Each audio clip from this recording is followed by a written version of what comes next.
Hi, today let's make crispy matar or crispy peas. I'm sure you would have tried this snack now or during your evening snacks or somebody at your guest place anywhere. So I'm sure you'd have tried this. Trust me, this is super easy to make. First, you can take frozen or fresh peas, neatly wash it, dry it with the cloth and just spread it over in your air fryer like this.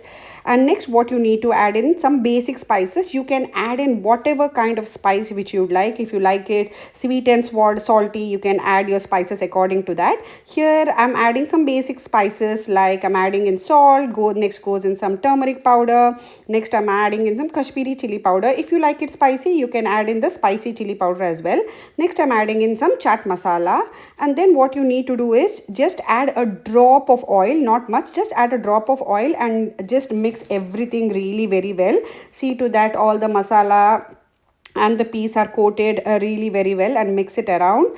And then what you need to do is you need to add it in the air fryer. So in the air fryer you need to put it for 25 minutes, and every 3 minutes interval just take it out like this and give it a good mix. The reason why we are doing this, so that each and every piece is cooked and roasted really very well.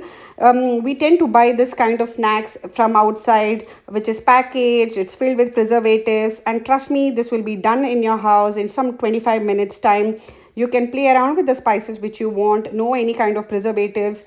Kids like it, we like it, so why not try doing this recipe at home? The ingredients and the measurement, you saw it on the screen. If you like my recipe, don't forget to like, share and subscribe. Enjoy.